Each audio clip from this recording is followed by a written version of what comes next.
الصحراء الشرقية كانت دائما مغربية، ولكن الاستعمار الفرنسي عندما احتل الجزائر اعتبر الجزائر جزء من فرنسا. يجب أن لا ننسى هذا. الجزائر كانت جزء من فرنسا، وكانت ممثلة في البرلمان الفرنسي. وأذكر أن أحد زعماء الحركة الوطنية وهو رئيس الحكومة المؤقتة فرحات عباس في إحدى تآليفه كتب يقول: بحثت عن الجزائر في الكتب والوثائق والمقابر فلم أجد دولة اسمها الجزائر. ومعنى ذلك أن الاستعمار الفرنسي استحوذ على أراضي مغربية وحولها إلى فرنسا، والملفات لابد أن نطرحها اتباعا وليس دفعة واحدة. ديال اسبانيا، وهذا غادي يألمنا كثير كيفاش ان واحد الدوله اللي تكون اشتراكيه تقدميه على ثالثيه كذا كذا جالسه مع واحد النظام رجعي. لأن فرانكو ما كانش نظام ديمقراطي، فرانكو ما وصلش لاسبانيا بالانتخابات. كما تعرفوا الحرب الاهليه اللي كانت، والاخوان هنا خبراء اكثر من اي واحد باش تعرفوا الوضعيه اللي كانت في اسبانيا. وغادي ننتظروا، قالوا لنا ب 6 شهور و 8 شهور. بشويه الناس تخدم عليها في المحكمه العاليه، قبلة تكبر في السن، قدموا اكثر مني، تعرفوا القانون. حنا كانت عندنا واحد الاشكاليه في هذه المحكمه. حنا الوثائق اللي دينا قلنا حنا واحد الطابع اسلامي ديني تعتمد على البيعه وتعتمد على كذا، ولكن هذا كله قريب في الجامعات الاوروبيه، يعني واحد القوانين اخرى، قوانين رومانيه. يعني واش غادي يفهموا البيعه في المفهوم اللي تنفهموها حنا كمغاربه كمسلمين، كواحد العقد بين الشعب وبين الملك؟ على كل حال ديما ما امكن الناس باش يشرحوا ويهضروا، وهذوك الناس عندهم وقت تيتصنتوا عليك، تيتصنتوا على الصهيون، تيتصنتوا على الجزائر. ايوا دار شهرين 3 شهور 4 شهور 5 شهور ديما تقربوا النتيجه اللي غيعملوا عليها. هنا غادي تطرح واحد الاشكاليه جديده على الحسن الثاني. شهر بوشت 79 كان السنوات بدا تيفكر وحده، تيقول إلا حكمت المحكمة لصالح المدير شنو غادي ندير؟ واش نرجع للأمور التقليدية؟ تما واحد 20 عام ونضرب بيك كاع هضر غنمشي للصبايا نقول لهم بزاف منكم تفاوضوا معايا، ولا ما نقدرش. وغادي نستعمل السلاح وندخل، ما عنديش إمكانيات. خصكم تعرفوا بأن الجيش المغربي أقوى من الجيش ديال 75، وهذا بفضل محمد السادس. فإذا غتجي الفكرة الأولى ما غادي يخرجوا في المظاهرات، والعالم غيشوف في المظاهرات وغادي يقول المغرب كله محفوظين الصحة. ولكن عاود تيتساءل تيقول واحد خرجنا من المظاهرات، حنا وحدنا غادي نخرجوا من المظاهرات وغادي نصوروا راسنا وغادي نفرحوا راسنا والعالم نديروا مظاهرات. لا شنو داخلنا؟ إذا خصني شي حاجة اللي مدخلين على الصعيد عسكريا ما يمكنش نهد. أولا هذا التحالف الثلاثي خصني نهدش، هذا هو الإنذار الأول اللي يشتغل عليه الملك، واحد الذكاء كبير جدا. هاد ثلاثة الناس ما يبقوش ثلاثة متحالفين، واحد فيهم يطير. ما نديرش طيب اسبانيا، لأن اسبانيا هي ولات المشكلة. الجزائر حديثة معها. إذا الحلقة اللي يمكننا نقولوا ضعيفة هي موريتانيا. إذا غادي يبدا يدير واحد اللفاف موريتانيا كان الجزائر تيستقبل المعلمين والأساتذة والأطباء والمهندسين وتيستقبلوا الطلبة ديالها، والرئيس المدد تاعنا كنت تمشي للجزائر يبدا السنة ديالو يبدا الشرح ديالو. حنا بحال اللي عندنا عيون وكانوا خايفين منا. حنا معتقلين اليوم حتى 69 حتى المؤتمر القمة الإسلامي اللي كان في الرباط حاجة مددة وتصالح مع الملك واحد صالحنا واعترفنا به. لكن الحسن الثاني غادي يشعر بأن ولد دادا في حيرة مع الرأي العام ديالو وما باغيش يمشي مع الجزائر، وما كرهش يكون مع الوهميه، ولكن تيخصو شي حاجه. الحسن الثاني غادي يعيط له واحد النهار غادي يدخل لواحد المكتب يقول له انت تبغي الصحه، يقول له انا عندي واحد الطريق ديال الصحه، وترجع الى جانب البيئه. والدهدا غادي ياخذ واحد الاسبوع التفكير ويرجع للكليه غادي العجل واحد الميزانه كما تقول. هذاك الحفظ الثلاثي تهرس وارتنع تقول لا انا لا اطالب بالصحه ولكن لا دخل لي انا في الصحه، يعني بدا اللهجه ديالها تختلف. اذا استطاع يهرس الحفظ الثلاثي. الحاجه الثانيه اللي غادي يدير هي غادي يفكر في واحد المسيره. غادي يقول انا ما يمكنليش نضرب القرطاس وما عنديش اخلاع، وإلا جا الحق معايا باش الحق باش نطلق على السبيل غندير واحد المسيره. وهنا جات الفكره ديال المسيره الخير. كان تينعس في الليل تيقول ايوا وإلا مشاو تضربوا بالقرطاس غتموت فضيحه، غيموتوا الناس، انا لا نتحمل المسؤوليه وغتفشل. عاود في الصباح تيقول لا ما كنبغيوش نضربوا بالقرطاس، واش كاين شي جيش يضرب الناس في المدارس بالقرطاس؟ لهذا تيخص المسيره تكون سلميه. باش تكون سلميه خص واحد العدد ديال المظاهر اعلاميه، ومنها اساسا ان المراه غادي تشارك في المسيره. لهذا غادي يقرح بان 10% من المشاركين غيكونوا ديال العيالات، وغتكون في المسيره 35,000 ديال العيالات. راه ماشي سهله 35,000 ديال العيالات في كل اقليم، هادو فيهم 100 هادو فيهم 1000 هادو 500 الى اخره. ملي غادي يتيقن وغادي يوصل لواحد اجتماع داخلي ويقول يا ربي ان شاء الله، غادي يعيط لثلاثه ديال الضباط جيش الملكي قوات المسلحه الملكيه، وغادي يقول لهم ها شنو بغيت ندير. ولكن غادي يفاجئهم ملي غادي يوصلوا تحت السلام، غادي يقول الملك سمعوني كنت تابعين واحد تيشوف واحد ياكل الراس، غادي يهبطوا في واحد الدروج،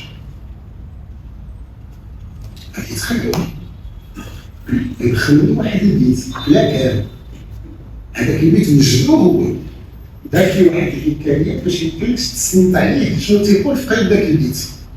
عندك شي واحد يكون داير يسمع اما بالاب واما بالتشريفات واما بالكتابه الخاصه واما الخزنه واما قريب واما امراه واما بنت. علاش؟ لانه اعتبر بان السر جزء من النجاح، فدخلوه وشد عليهم قال لهم غتحلفوا، وما حالفين اصلا ولكن حلفوا. باش حلفوا بكتمان السر وتثبيت اوامر جلاله الملك. قالوا ها شنو باغي يدير؟ 350,000 الناس بغيت نقلهم من المدن ديالهم الى طرفاي، بغيت نصيب لهم الغياطه باش يعيشوا، بغيت نصيب لهم الماكله باش يبقاو، غادي يبقاو بين 5 و 6 ديال الاسابيع. هادشي السر. هاد العمليه كانت تحت عنوان عمليه فتح، اوبيراسيون فتح. وسيدنا الله يرحمه اختار الفتح بالايه الكريمه اللي تنعرفوها انا فتحنا لك فتحا مبينا. لذلك الكتاب الثاني ديالي اللي تنهضر فيه عن المسيره الخضراء العنوان ديالو الفتح المبين.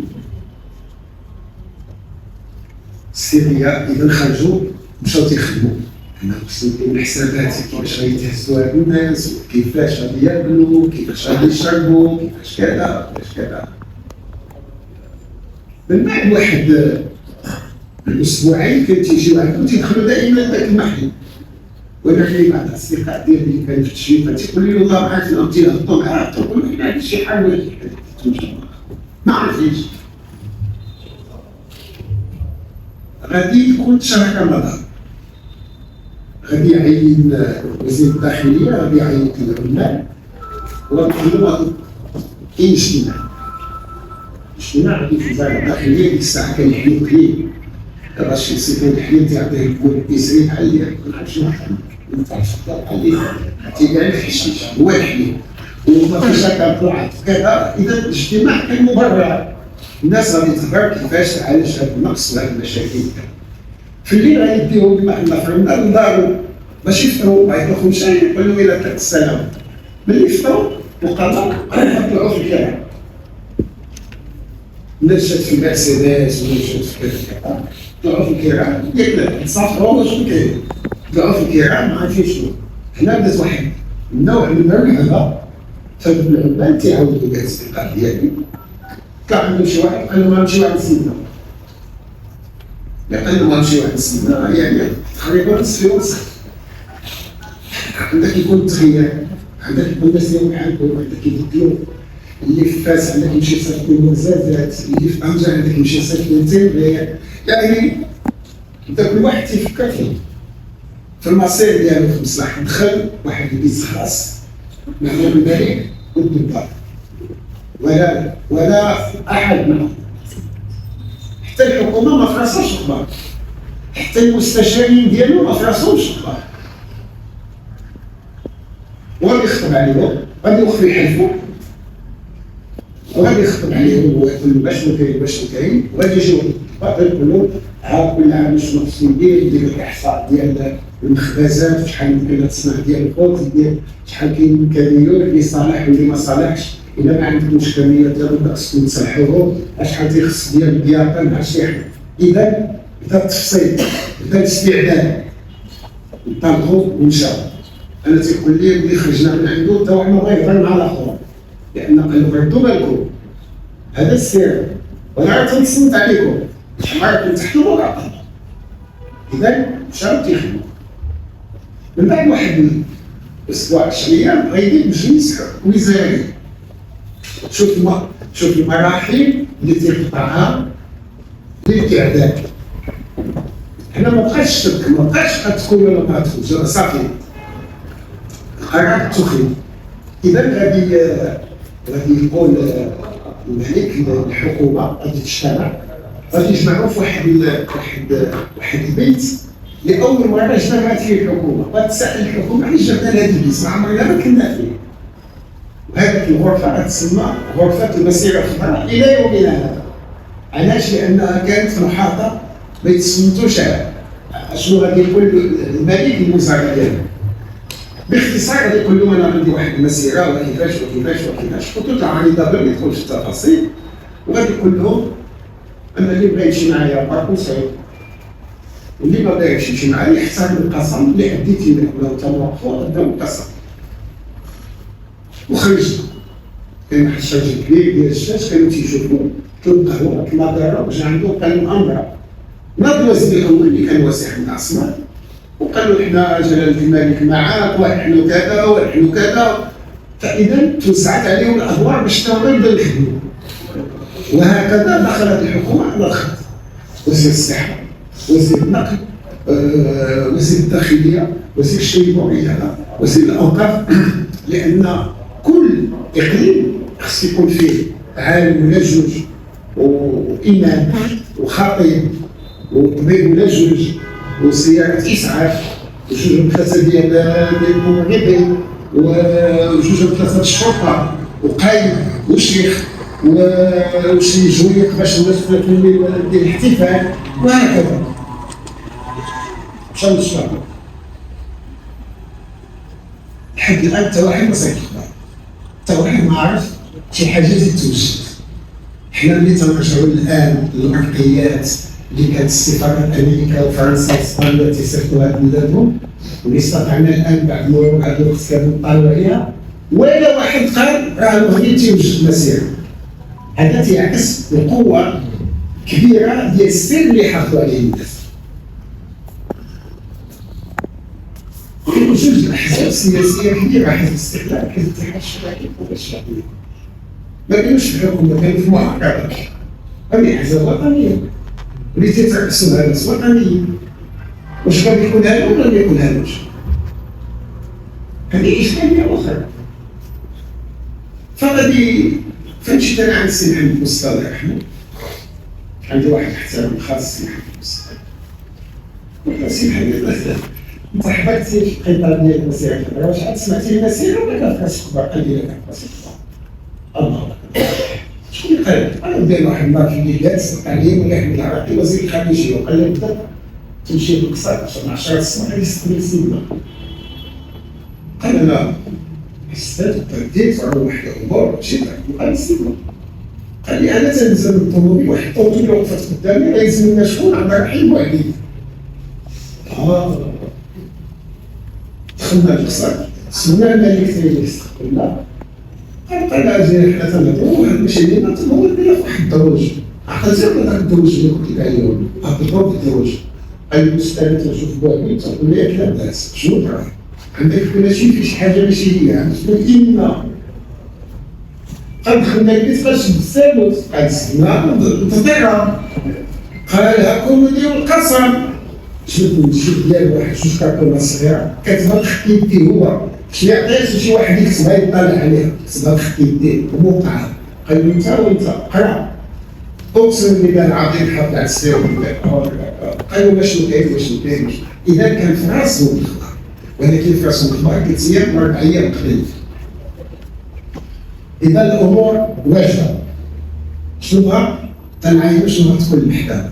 المحكمه عند السؤال الاول اللي قلنا لها هل عندما دخلت اسبانيا الى الصحراء وجدتها ارض الخلاء؟ قال لا لم تجدها ارض الخلاء. هذا اذا اكد ان كان فيها شي واحد اللي ما صديش الدار خاويه شكون اللي كان فيها؟ السؤال الثاني هناك علاقات قانونيه وعلاقات بيعه بين قبائل الصحراء وسلاطين المغرب. إذا الكلمه ديال البيعه راه بحال واحد القنبله قانونيه اللي كانت في هذاك الحكم. هادشي نهار الخميس 16 اكتوبر سي 9 اخبار وصلوا القرار داروا الدراسه قلقوا الاذاعه والتلفزه يوقفوا البرامج يبداو هي الاغاني الوطنيه صاحب الجلاله سيخاطبكم مساء اليوم ابتداء من الساعه 8:30. حسن الثاني كان تيكون ابتداء من الساعه 9:30 تيكون الباب حتى 9:30. سيدي محمد لا تبدا مزيان تبدا. اذا مستشار الاذاعه اغاني الذي سيخاطبكم التلفزه الذي سيخاطبكم يتلامس. شنو على الحركه البلاد؟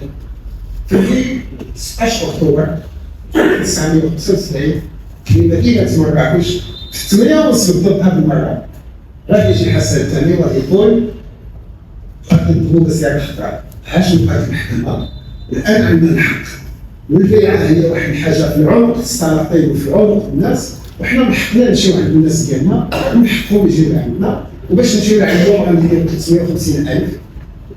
سألوه من بعد قالوا لي علاش درتي 350,000 هذاك المال؟ 100,000 تبارك الله. عرفتي شنو هي 100,000؟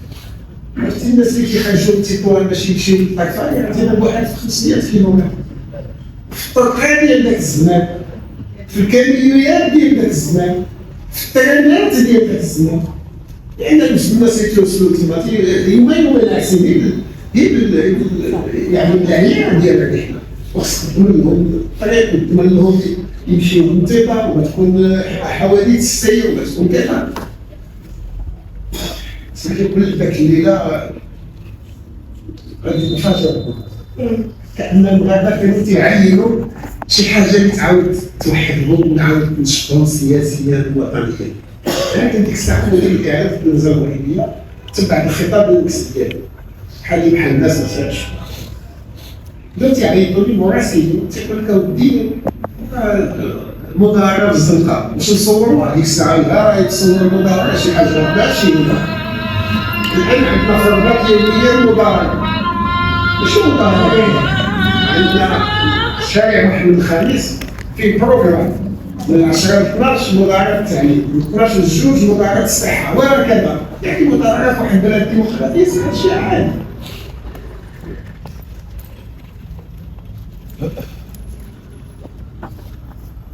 نبدا غادي يوصل العدد المسجل للمتطوعين 900 بين 900 و 950 ألف شخص والمالك طالب شحال؟ 3,500 شخص. هذا مقرر الساعة ديال 350 ألف مسجلات 950 ألف.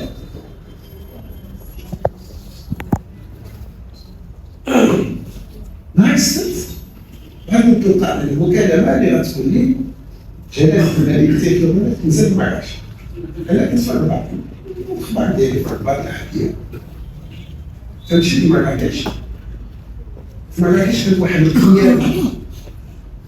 القياده ديال المسيره الخضراء كانت واحد القصر في مراكش ماشي القصر الملكي، واحد القصر سميتو قصر الدار البيضاء. هذا بناه الحسن الاول وعباره على واحد مستطيل كبير فيه فاطمه بنت السلطان وفيه مكاتب كانوا يكتب الصحه ويكتب النقل ويكتب الشيء والرياضه ويكتب البوليس ويكتب الجدرميه ويكتب كذا ويكتب كذا ويكتب كذا. فقال لي من بين الاسباب اللي تتوصلني ان الناس يطرحوا مجموعه الاسئله على هذه القيم والنشوات اللي مقطعينهم. مثلا تيجي شي واحد تيقول الله يخليك واش كاين شي فارماسيان في ذاك الصحراء باش ندي الدواء ولا تتسموش هذا؟ واحد تيقول واش كاين شي تليفون انا بغيت نوصل نعيط لوالدك ولا راه بخير ولا خير لاباس. الاخر تيقول واش كاين شي كيسري كذا، الاخر تيقول واش كاين شي واحد تيبيعو كارو ولا خصني ندي معايا الكارو وشحال غنبقاو. اذا هذه الاسئله هذه اصبحت محرجه وقويه وموجوده. قال لي غادي تجاوب على هذه الاسئله. المصالح غادي تجمع لك الاسئله والمصالح غادي تعطيك الاجوبه وانت دير الاخراج ديالها تلفازي ودوزها. هذه الاولى. الحاجه الثانيه نتصوروا على ان الموكب تيطوى الخرج والدرب ديالها خرجت كلها تتودعوا الصهاري والتجاره. ملي تيمشي ما كاينش خبر تيبقاو الناس خليو عينيك عاد تكون بهذا الشيء الصفه. ما يكون شي واحد ساقط يحمل كريم، كاين شي واحد يكون اغنيه عاليه عندك كذا عندك كذا. فقال لي الله يخليك غادي واحد الخريطه وغتقول مثلا الناس اللي خرجوا من تطوان راه وصلوا للدار البيضاء. اذا راه الناس على ادوار وصلوا للدار البيضاء واخا ماشي حتى نص الطريق. الناس اللي خرجوا من وجده راه وصلوا لفاس وهكذا. اذا هذا هو البرنامج اللي كنت ندير انطلاقا من القصر الملكي. وقال لي ما غديروش نستفيدوا غديروا القصر الملكي وغير واحد البيت. انا مشيت تما والله ما عرف سيدي مشيت هذاك البيت اللي دخلت له صوت فيه كذا ديال الخرائط كبيره. وصلت لي واحد الضابط نسيت السميه ديالو الان ولكن باقي بين عينيا من الرباط. هذه الخرائط كانت هي ديال المخابرات العسكريه المغربيه اللي متبعين قوات ديال كل جهه زادت لقدام رجعوا للنور. لا كاين طلقه لا كاين مدفعيه لا كاين طيران. انا خديت هذا الوقت اللي خاوي باش نشتغل فيه تنقدم البرنامج ديالي وعلى سبيل باش نفوقوا شويه الجو. واحد النهار الخمسه ملي جالس في الارض ما عنديش تا كرسي كنا تنخدموا في واحد الظروف صعيبه بزاف. تسمعت انا ذاك نعطي التحيه ودرت السباب ديالو ودرت السلسله تمشي تسلم التعليم. قالوا مزيان الخريطه اللي درت. الخريطه اللي درتها انا هي بالتخربيق. انا واحد السيد من تطوان سميتو السي محمد بن جده الله يرحمه كان مخرج وكانت عنده واحد بحال هاد تطوان كان عنده واحد الكهفه باش يقطع داك الديانات صغيرين داك الخيوط يتسقوا واحد الكلمات. كانت عنده هذا يعني هذا المرور على واحد سميتو الله يرحمه. وطلعوا فيا قال لي شنو اللي نجيب الرحله ديال الجيش؟ واش غنقول انت الخطيب؟ انا حنيت راسي قلت له لا راه فرنسي. فبديت نضحك. قال لي ابتداء من اليوم ستلتحق بالقوات المسلحه الملكيه. قال لي ابتداء من اليوم ما ندخل الجيش. انا تقريبا كذا ان يغمى علي. انا ما في السفورات وكذا وكذا وما هاش حنا حتى الدنيا الناس. المرة ديالي معايا هنايا الله يجازيها بخير اللي تخلفات الدراري الطب ديالهم القرايه ديالهم السفر ديالهم الجلبه ديالهم الله يجازيها بخير. غادي 54 عام يوم واحد.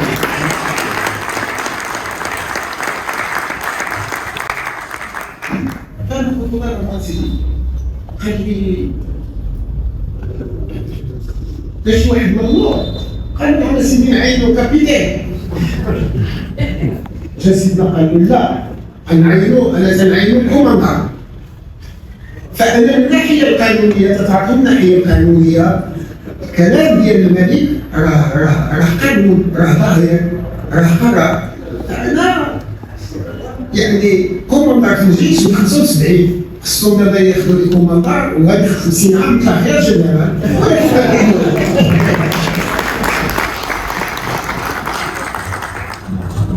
الحسن الثاني غادي يدخل في واحد المفاوضات معقده مع اسبانيا. اسبانيا كما تعرفوا حسين فرانكو كان كيعالج الجنرال فرانكو في المستشفى تيموت. الامل ديالو ان الصحراء ما عمرها اسبانيا ما تخرج منها وترجع قطعا لاسبانيا. والاوضاع السياسيه كانت معقده. الجيش هو جيش يميني ديال فرانكو، واش غادي يقبل التغيير؟ واش ما يقبلوش؟ واش غادي يقبل المرور الديمقراطيه؟ ما غادي يقبلهاش. واش غادي يقبل الملك خوان كارلوس؟ ما غادي يقبلوش. حنا من صالحنا خوان كارلوس يرجع ملك، غترجعوا جوج الملكيات بحال دابا الان. كنقول لك اصدقاء تيمكن لك في وقت الشده يسووا الحلول. حنا ما عندناش الغرض نديرو نزعزعوا الاستقرار ديال الصدر. هذا كان اساسي عند الحسن الثاني، لانه ما بغاش ترى شي مشاكل اجتماعيه وعسكريه والحرب الاهليه وعاود ندخلوا في واحد المعركه هما الجيران ديالنا.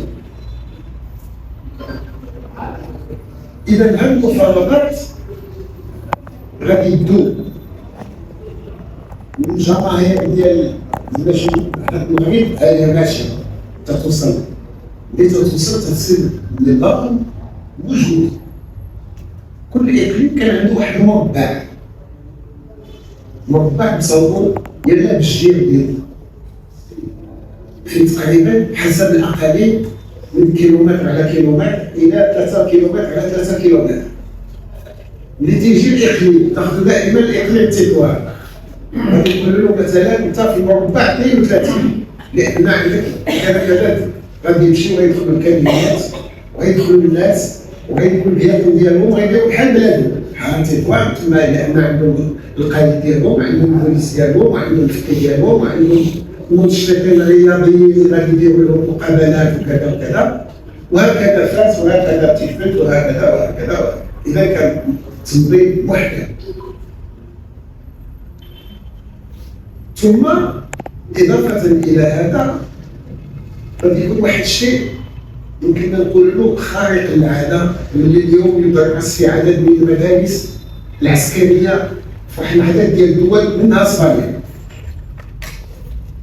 وهو كيفاش استطعتي تنقل 350,000 الناس وتوفر لهم الماكله وتوفر لهم الماء، لان الصحراء اللي كنا فيها قبل ما ندخلوا الحدود ما كان فيها الماء، ما فيها ضوء، ما فيها كونفور، ما فيها طريق، ما فيها بيسري، ما فيها مستشفى، ما فيها تليفون احيانا. كاين غير الريح والرمله والحجر انت تتعايش هذه كلها. هذه هي فالناس تيقيموا تيديروا العيالات تيقيموا تيديروا الرغايات تيديروا المسائل. الرجال تا هما تيديروا الاتاي تيسهروا، اللي تيلعب الكرطه اللي تيلعب الرياضه، والناس يعلموا. وعدد من الناس اللي مشاو للبحر، اللي جاو من الاطلس انا شفتهم في العيون ديالهم تيكتشفوا البحر لاول مره، تيشوفوا البحر ما عمرهم ما شافوا البحر، تيسمعوا به. التلفزيون ما كانش في المغرب كامل، بان عندهم كاين واحد الصدمه. كذلك الناس اللي مشاو عندهم الحشومه، الراجل يجلس مع المراه ولا يشطح معها، ندارشوا من الوسواسه تيشطحوا، المراه تعطى في الراجل وتينقزوا بشويه. يعني كاين واحد المجتمع مغربي كله في هذيك الطرفه. الملك واحد الساعه باش يضغط غادي يخرج من مراكش يمشي لأديب، زعما انا بديت نقرب للصحراء. حنا في الصحراء بدينا نديرو روبورتاجات وكذا، لانه قبل عام غادي يأسس الحسن الثاني واحد الإذاعة باش تأسسها تيخص بين عامين و 3 سنين باش تشمل المواد ديالها.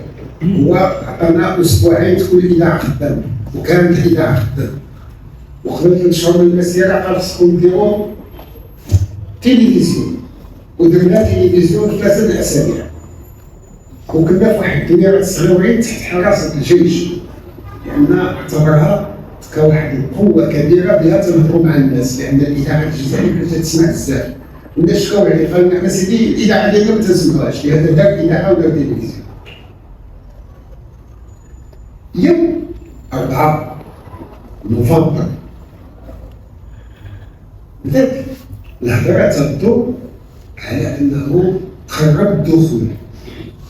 تعرف الصحفيين كان تقريبا 400 صحفيين ما عندهم تليفون باش يهضروا مع الناس ديالهم، اللي مخير فيهم كيعملوا داك الراديو الصغير تيتصنت على الخضار، هادشي اللي كاين. نهار 5 قال سيدي الصحفيين غيمشيو لأكادير، هزونا في واحد العدد ديال الأوتوبيسات وهزونا في الطياره ونزلنا في أكادير، ومن أكادير مشينا للوطيلات قلنا حوايجنا ومشينا شكاين قال الملك غادي يخرج.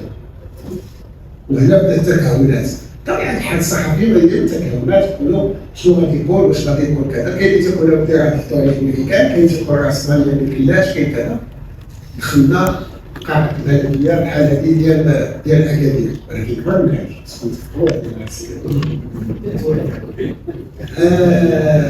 إذا واحد الصمت ما يمكنش يكون الصمت اللي كان في الوقت اللي دخل الملك للقاعة كلشي تيعيط. طلع جلس قال الحمد لله شأني العزيز، يقول الله سبحانه وتعالى إذا عزمت فتوكل على الله وأنا تنطلق المسير. إذا اليوم 6 اللي هو يوم الخميس غادي تنطلق المسيرة في 10:30. غنقول أنا محظوظ أنني غندير ريبورتاج ديال انطلاق المسيرة الخير، وغنكون فوق واحد الجيب ديال الجندرمية وسيكا جندرمي مع الفريق ديال الكلمة المغربية اللي غادي يكون تيصور باش نكونوا عاليين ونضحكوا الناس اللي ماشيين.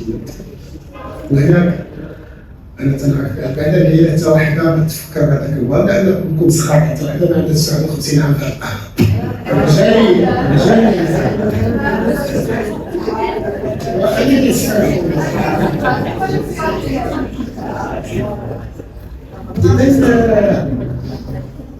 إذا دار الخطاب كنت طلعت أنا في الجيب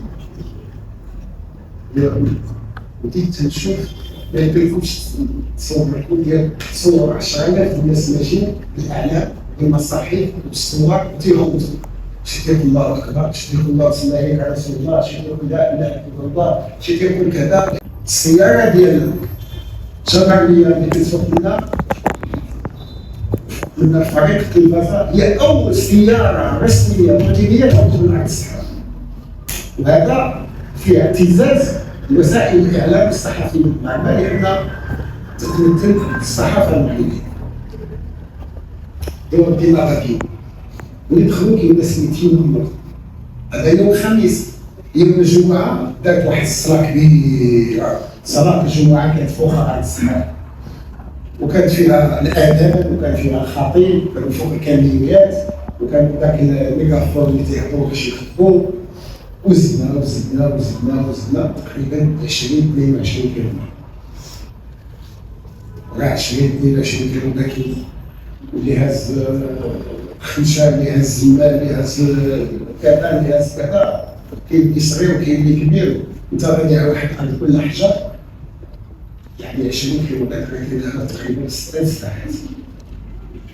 وصلنا في واحد الحاله اللي عايا كاين ناس داروا 25 كيلومتر الجهه الاخرى، لانه توصلنا راسنا قدام الجيش الاسباني. دينا واحد 150 كيلومتر 150 متر وقال وقفوا. هما تيشوفونا وحنا تنشوفو. هما دايرين واحد الحيط ديال الرمل، وموراه تيبانو الطنبوكا، تيبانو الكاميوات، تيبانو السلاح ديالهم، تيبانو داك وقع على راسو. اللي وصلنا على ما فتح الناس بداو تيدخلوا الكاطل باش ينعسوا. في الليل جمعوا شويه الحطب، شويه كذا كذا، وشعلوا العافيه وبدا الشطيح. انا تتصور هذوك 6 مليون هما تيشوفوهم وتيقولوا واش هذا واحد معطوه ولا شنو. انت امام واحد الخطر امام امكانيه تقدر تمنع وانت جالس تشرح وانت تغني. اذا بقينا خديت الشنعه الصيد لحد قال كاين قال خطاب جلاله الملك عام بدا التكهنات. هذا الخطاب شنو غادي يقول فيه؟ غادي نزيدو غير الموضوع. إلا ما ضربش الماء خصنا ننزل الساعة نخلينا ندوزو. ما كاينش حل وسط. فبقينا تنعينو شنو غادي يقول مع ثلاثة السبعة الرابع. وهنا غادي ندير أخطر خطاب ديال الحسن الثاني تنظيم الحياة. وتيعترف بهذا في المذكرات ديالو. غادي يقول لكم اسيدي تبارك الله عليكم ستين وكافحتي وصبتي ودابا تنطلب لكم تخرجوا اللور ترجعوا للمحل اللي كنتي فيه تخرجوا من الصحراء. هذا كانت واحد مشكله كبيره جدا.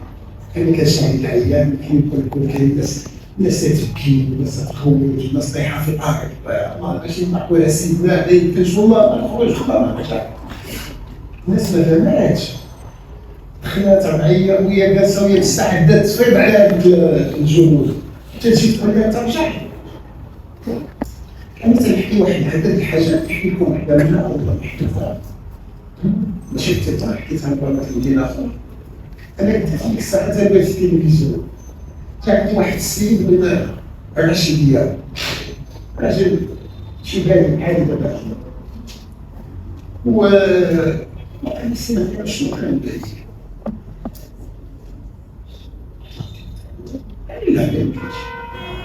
لا شي حاجه من الحرب صغيره. علاش؟ يقول لك خرجوا الملك هو اللي صاحب خليه صاحب الملك وصلوا عاد تحاسبوا وصلنا مزيان وصلنا باش ندير قلنا سيدي واش درتي لنا المصيبه اللي حسيتينا فيها خليوهم عقل عليك. قال انا جيت باش نموت في الصحراء انا كبير في السن الهدف ديالي هو نبقى شهيد في الصحراء.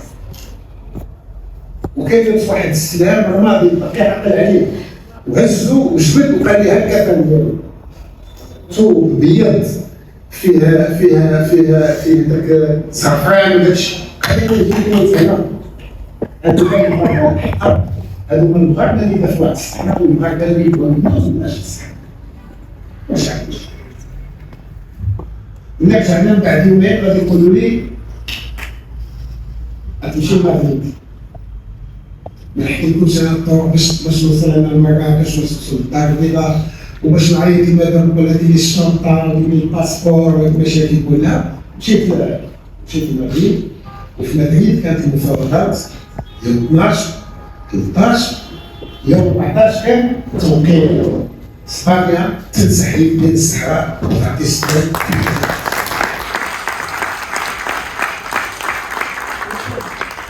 كان 15 كنا خدينا الطياره ورجعنا للمغرب. انا تنبغي نشكركم على الحضور ديالكم وتنستقبلكم عليكم وكان قلت لكم بزاف الحاجات على التطوير ولكن خلينا بالمناسبه قديمه.